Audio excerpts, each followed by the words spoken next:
જય ભવાની, જય માતાજી. આજે સાહિત્ય સાથે કાગબાપુનું ભજન ગાવું છે. હેજી તારા આંગણીયા પૂછીને ઘણી બધી સંદેશ, મોટી વાત કાગબાપુએ કરી છે. મા ભવાનીએ તમને કંઈક આપ્યું છે, તમારી કંઈક ખરેખર સુબુદ્ધિ છે, તમે સત્કાર્ય કરી રહ્યા છો અને તમને સંપત્તિ આપી છે. તેવી વખતે કાગબાપુ કહે છે, હે જે તારા આંગણિયા એ પૂછીને જે કોઈ આવે રે, આવકારો મીઠો આપજે રે. હે જે તારા કાને રે કોઈ સંકટ સંભળાવે રે, બને તો થોડા કાપજે રે. તને ખૂબ માં ભવાનીએ સંપત્તિ આપી છે.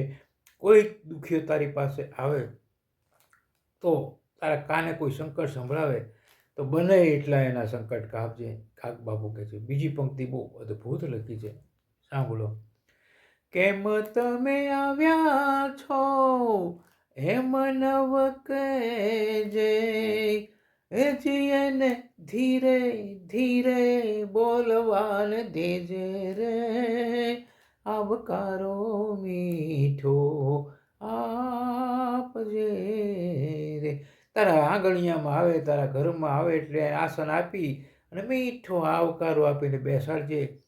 તમે કેમ આવ્યા છો, શું કામ પડ્યું? કાગબાપુ ના પાડે છે, એવું પૂછવાનું નહીં. કેમ? કારણ કે હવે સાંભળો, તને ખબર જ છે કે માં ભવાનીએ સંપત્તિ આપી છે ને એવા કામ માટે જ આવ્યો હશે, એટલે જાણવા છતાં પૂછવાનું નહીં. કેમ તમે આવ્યા છો પૂછતા જ નહીં.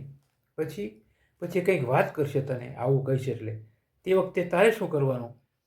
વાતો એની સાંભળીને આડું નવ જોજે, હેજી એને માથું રે હલાવી હોકારો દેજે રે, આવકારો મીઠો આપજે રે. એ જ્યારે વાત કરતો હોય ત્યારે આડા અવળા ફાંફા બાગા મારવાના નહીં. એક ધારું એની સામે જોઈ એ જે કાંઈ રજૂઆત કરતો હોય, એના દુખડાની જે કાંઈ વાત કરતો હોય, માથાના હોંકારા દઈ દઈને તારે સાંભળવાની હો.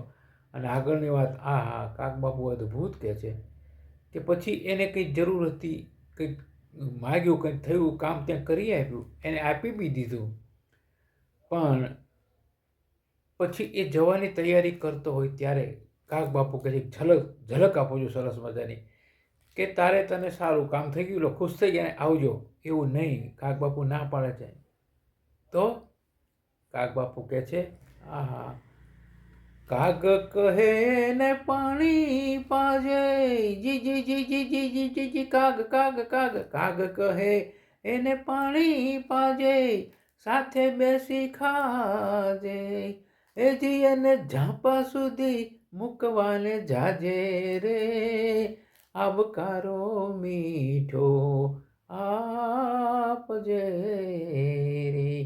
કાગબાપુ બહુ સરસ વાત કરી કે એક કામ પત્યા પછી એને કહેવું કે લાવો તમારી બે ઉચકી લઉં, જાઓ તમારો સામાન ઉચકી લઉં, તમને મૂકવા આવું છું ઝાંપા સુધી, બસ સ્ટેન્ડ સુધી મૂકવા આવું છું.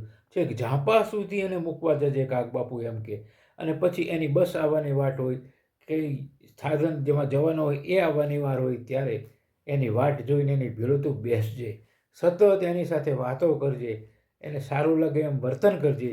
અને પછી એની બસ આવે, બસમાં બેસી જાય અને બારીમાંથી આવજો આવજો કરતો રહેજે, છેક સુધી બસ ઉપડે ત્યાં સુધી, દેખાય ત્યાં સુધી બસને જોઈજે. કાગબાપુ એમ કહે છે. સાહેબ, અદ્ભુત આવી રચના દુલાભાઈ આ કાગજ લખી શકે સાહેબ. આવા વિચારો કાગને જ આવે સાહેબ. કાગબાપુ એટલે કાગબાપુ. હું કાગબાપુનો બહુ ફેન છું. એમના બધા જ ભજનો મને ગમે, ફાવે અને ગાઉં છું પણ ખરો. પણ આજે મને આ ભજન એક ઝલક સાથે, થોડી સમજૂતી સાથે, ડાયરામાંથી સાંભળેલી વાતો મારા મગજમાં જે હતી એ લઈને કહેવા માટે થઈ અને હું આ રીતે રજૂ કર્યું છે. આશા રાખું આપણે ગમ્યું હશે. અને છેલ્લે એક દુહો ગાઈને સમાપ્તિ કરીશ.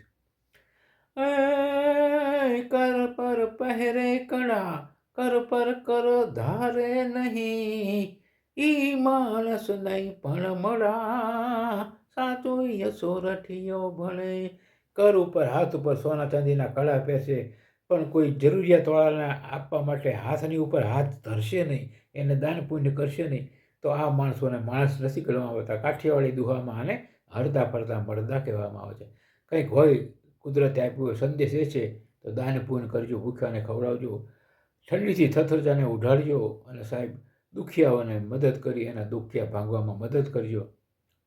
અસ્તુ. જય હો, જય ભવાની, જય માતાજી.